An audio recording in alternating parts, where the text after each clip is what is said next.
This is a production of PBS Charlotte. Just ahead on Carolina Impact. The high cost of COVID-19 on higher education. I'm Jeff Sonnier at UNC Charlotte. Stick around, we'll tell you how coronavirus is affecting not just college students, but also college budgets. And meet a business owner who was gearing up for her biggest year yet when COVID-19 hit. Her story of resilience coming up. And what does the new school year look like for students and parents? We'll meet a family juggling full-time work and 2 kids in school. Carolina Impact starts right now. Carolina Impact, covering the issues, people, and places that impact you. This is Carolina Impact. Good evening. Thanks so much for joining us. I'm Amy Burkett. Are your college kids back on campus or back at home? It all depends on which school he or she attends. And some colleges are holding regular classes on campus, some are all online, some are a little bit of both. And as each college copes with COVID-19 health issues, one semester at a time, they're all facing the same COVID-19 question. How much is all this going to cost?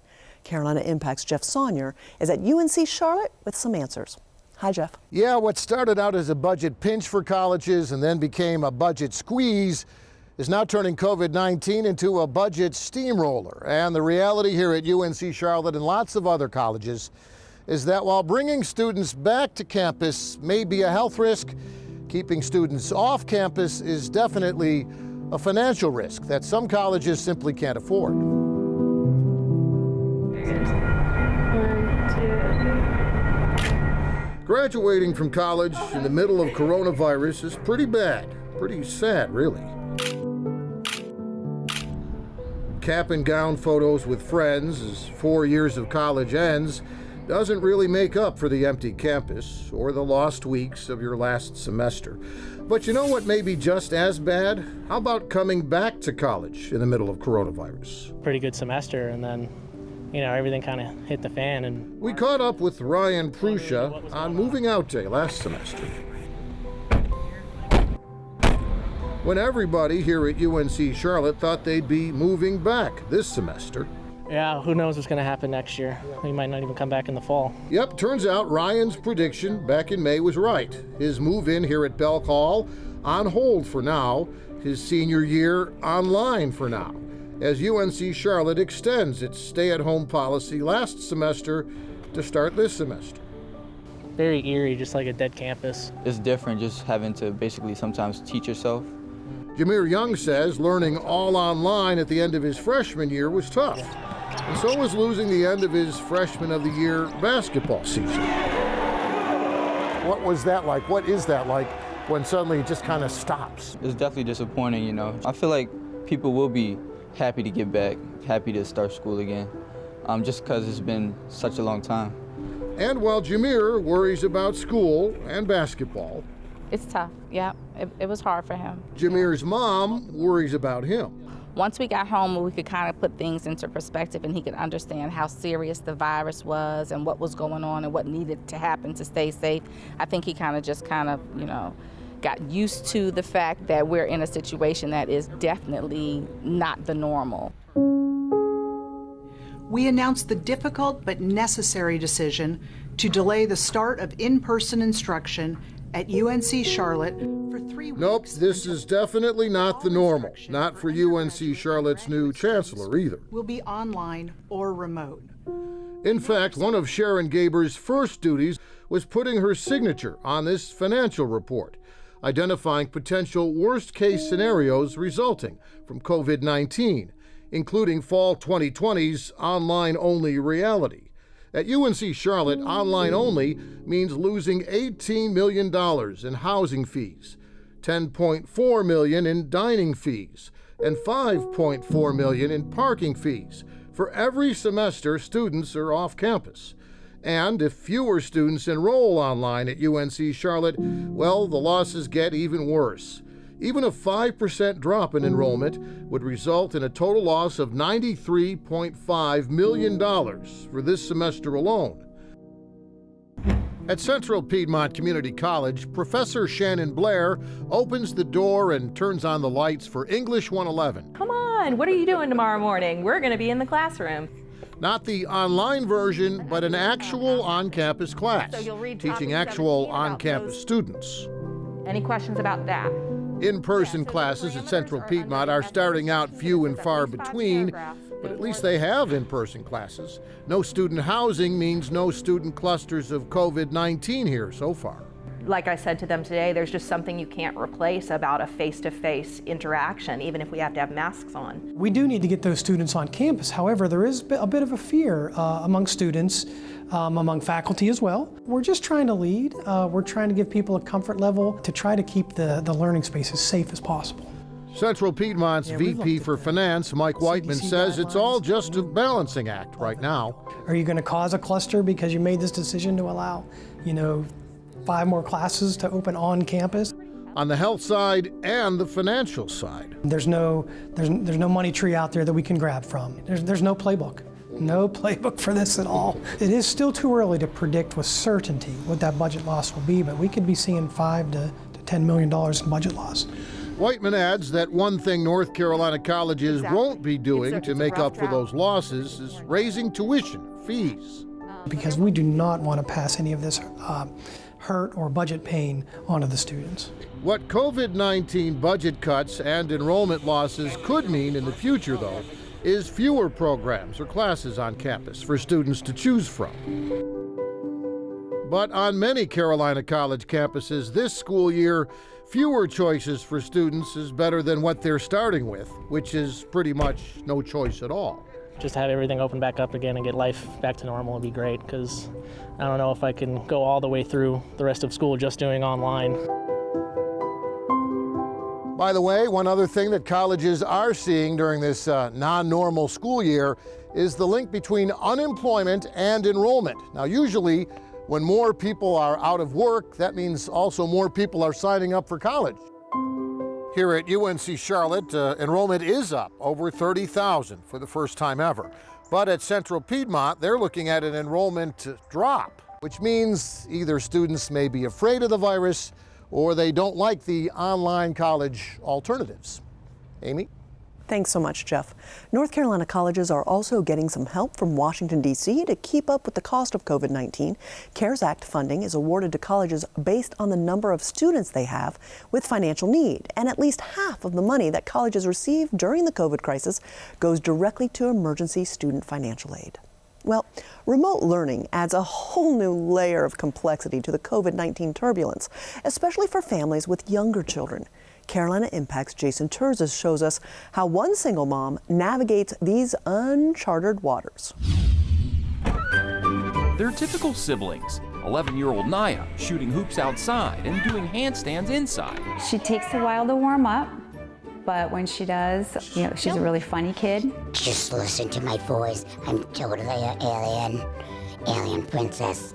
And soon-to-be 6-year-old Luca doing flips in the trampoline and cruising on his bike around the neighborhood. Luca, what you see is what you get. That is my dog. He is all boy. People never give me Pop-Tarts on Halloween. He's loud, he's social. Living the best life. Siblings who enjoy a typical love-hate brother-sister relationship. He's funny, sometimes annoying.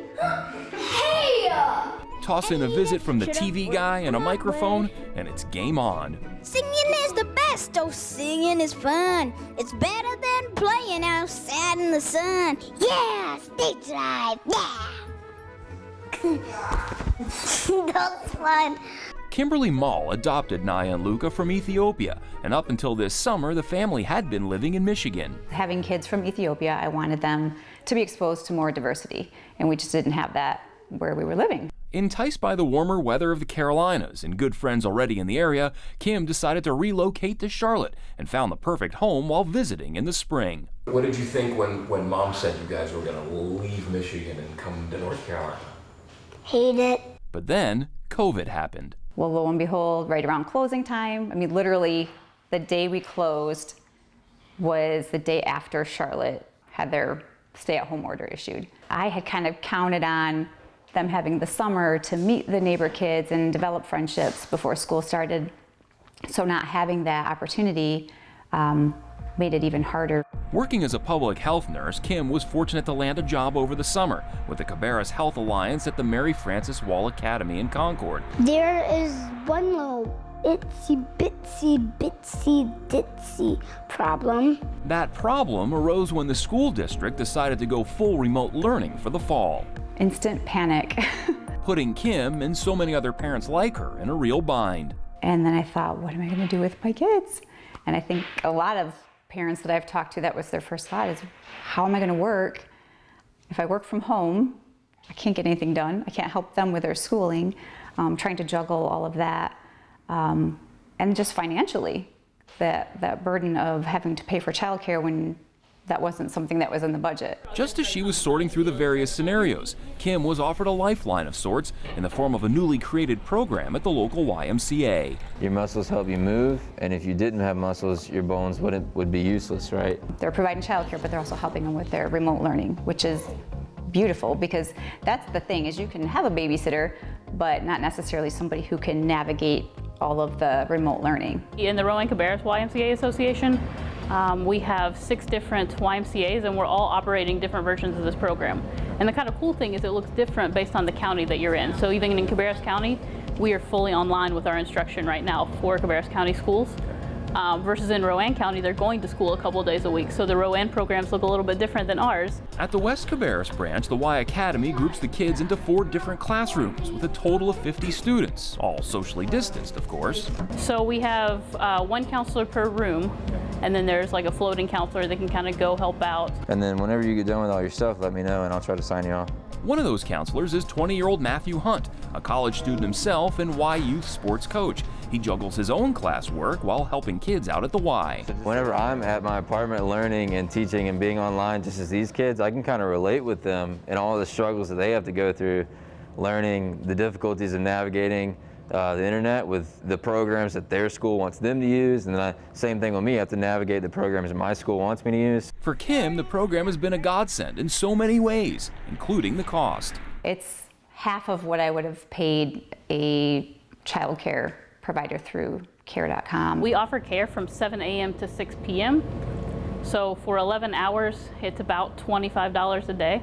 So maybe about, $2, $2.50 an hour in that territory. While it's certainly challenging to get younger students like Luca to sit in front of a computer screen for remote learning all day, given our current situation, there's really not much of a choice. It's been tough. I think kids they're not meant to sit and learn in front of a computer. That's the thing, when I go to wake them up in the mornings, I can't sit there all day, and I feel for them because I understand, I wouldn't want to either, but we have to do that right now. The masks are really hard for me because sitting, being in a mask all day is hard, when you go outside and stuff. It's really hard. So even though Luca, Naya, and probably just about every other kid doing remote learning these days isn't enjoying it, at least there's always after-school playtime. Jason joins us now with more. Jason, I suspect that Y program is pretty darn popular these days. Yeah, pretty popular. When you're talking $25 a day and they have the system there as long as they do during the course of the day, there are a lot of people clamoring to get into that program. And with only 50 spots, they have a wait list, and that wait list is growing as the word gets out and more people are trying to get into it. And what's being done for the approximately 16,000 Charlotte-Mecklenburg students that don't have Wi-Fi at home? Yeah, that's been one of the big issues, and a lot of technical issues these first few weeks of school. Internet, servers are crashing, a lot of glitches with the technology, things that they're still trying to work through the first few weeks. We've heard about that. We've also heard that some school systems are using buses to create hotspots. Some churches are opening their doors to allow kids to come in to sit and use the Wi-Fi. Here in Charlotte, the CMS Foundation launched a campaign to raise $3.2 million to provide a year's worth of free internet to connect thousands of those students that are still searching for that internet. So yeah, as we go through these unprecedented times, there are unprecedented issues that come along with it. And there has to be a growing percentage of kids that are home alone during the day because parents are starting to have to get back to work. Yeah, and that was one of the issues we saw with Kim right there in the story we just showed. You know, here's a single mom who's working, and, you know, her kids are younger. They're both in elementary school, and it comes down to, well, if I stay at home and try to work from home, you know, how am I going to be able to work from home while also trying to teach my kids and with what they have to get done? And that is one of the issues. I mean, myself, I have a 13-year-old daughter. Fortunately, she's pretty self-sufficient, but she falls into that category of one of those, you know, 43% of kids under the age of 14 that don't have a parent at home with them during the course of the day. So, you know, a lot of, you know, costs are involved if you're trying to get additional daycare. That's why programs like the Cabarrus YMCA program are really huge right now. But yeah, you definitely have to feel for those parents. At least my kids are in middle school and high school now. You feel for the parents with the younger kids. How are they supposed to work while also trying to teach the kids? And then how do you expect these younger kids, especially the kindergartners, first graders, second graders, to sit in front of a computer all day and learn? It's so difficult right now. Challenging times. Jason, thanks so much for all the information. We really appreciate it. Thank you. With all the uncertainty in the world these days, sometimes you just want to remember a simpler time. Producer John Branscombe reminds us that blacksmiths used to be in high demand to make everything from nails to spoons. Tonight, we meet a man keeping that tradition alive.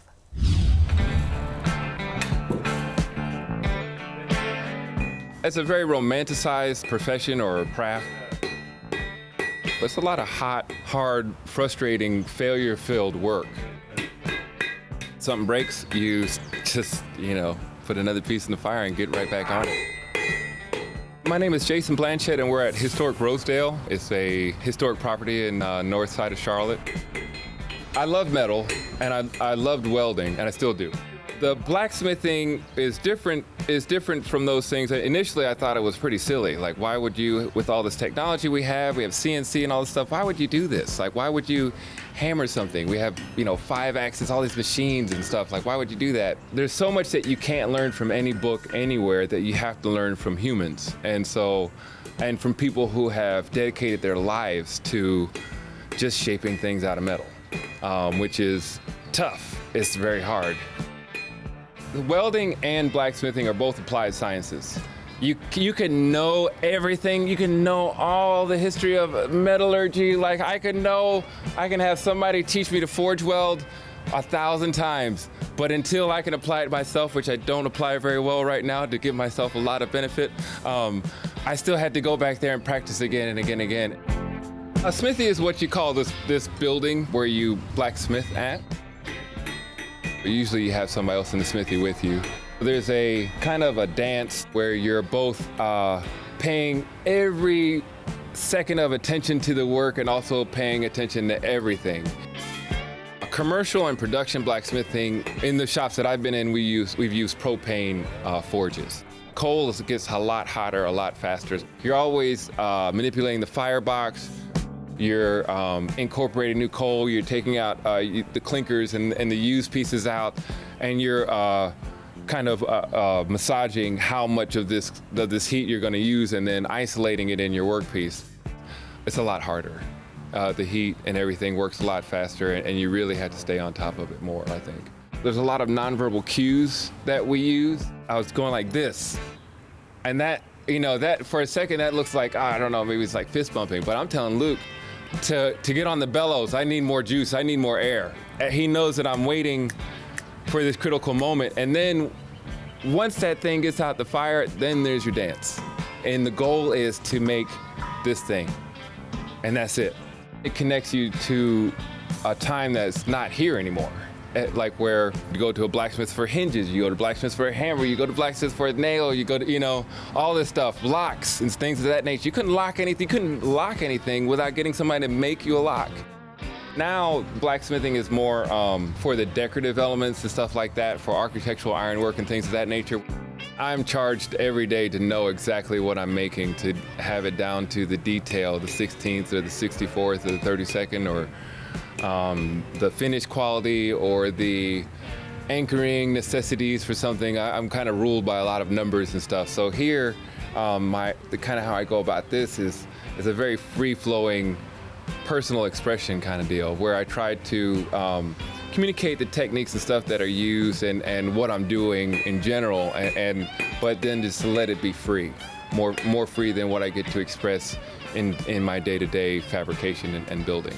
You have shows and stuff on TV that give you this very sensational view of it, but a lot of it are things like today. You know, I wanted to make the spoon today, and that means I had to forge weld. I'm not good at forge welding, so I've got to try and do this. And so my initial plan for the day changed, and we ended up making something different. It's like that. It's like just kind of following that ebb and flow throughout the whole fabrication process is where your powerfulness comes from. Thanks, John. Historic Rosedale was built in 1815. You can go on tours and watch the blacksmithing for yourself there. Details are available on our website at pbscharlotte.org. Owning a business these days can come with all kinds of obstacles. And if you're a relatively new business owner, you can definitely feel like the universe is against you. But you're about to meet one woman who refuses to give up, and she's put her mark on cold, tasty treats. Carolina Impact's Suzette Ree has more. Hello, welcome to Popbar. When you look inside Charlotte Popbar in the heart of Noda, you will see a wide array of tasty cold treats. So we serve gelato, sorbet, and yogurt on a stick. Also get the cookies and cream. And then we take you over to the dippings and topping station, and you can customize it any way you want. The dippings include all kinds of chocolates you can have dipped or drizzled, along with a constellation of sprinkles. Kia Lyons owns this franchise in Charlotte. She started it 3 years ago. I had to quickly grow my team to about 15 employees.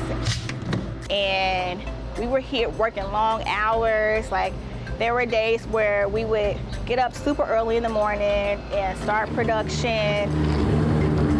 And the store would close at 11. We'd be here until like 5 o'clock the next morning. But those are the things that you do when you own your own business. Those are the sacrifices that you make. You can see that it's all a labor of love and a true commitment to the product. Here, she's preparing a special order. It's really edible art, all natural goodness for you, but also almost too pretty to eat. Almost. Check the sorbet list. I know we need strawberries to see if you But Lyons says getting her business started wasn't easy. As a first-time business owner, and nobody had ever heard of Popbar before, we got a lot of rejection from financial institutions and from landlords. They were like, what is this? Never heard of it before.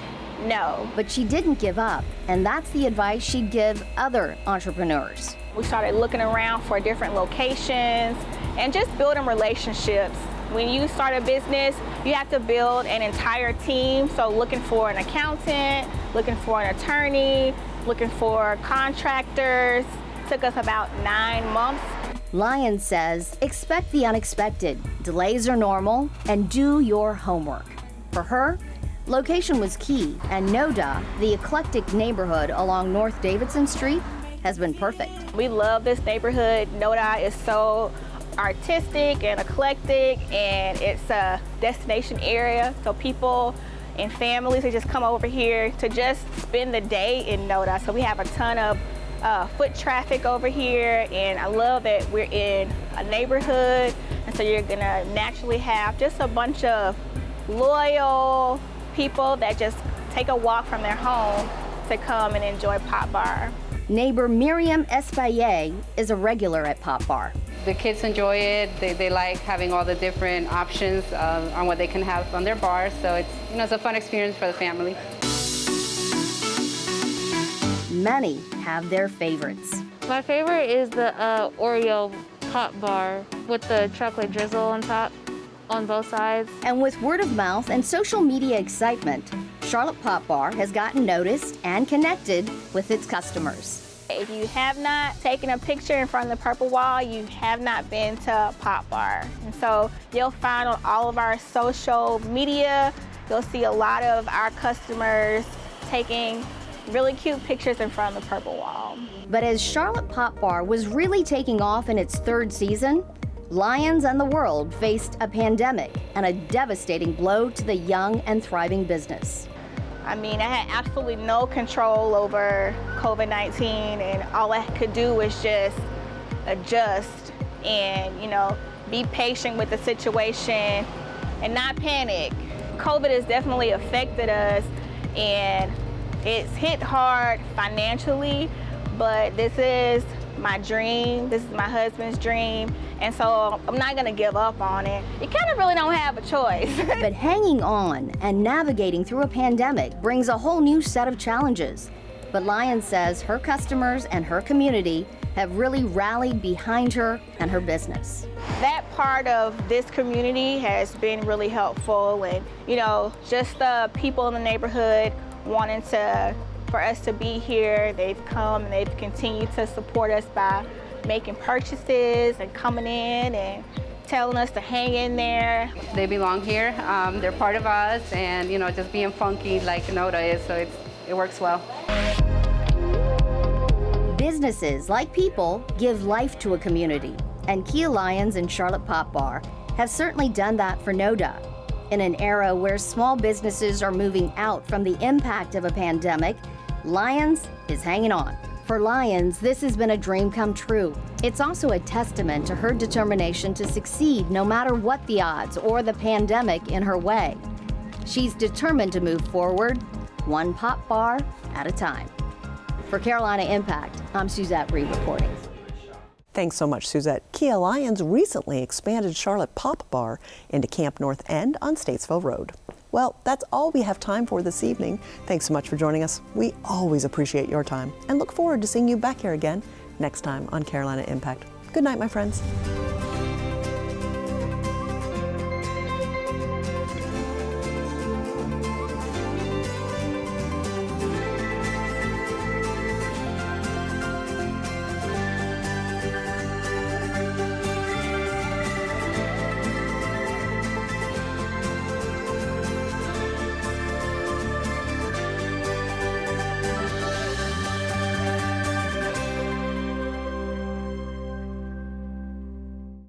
A production of PBS Charlotte.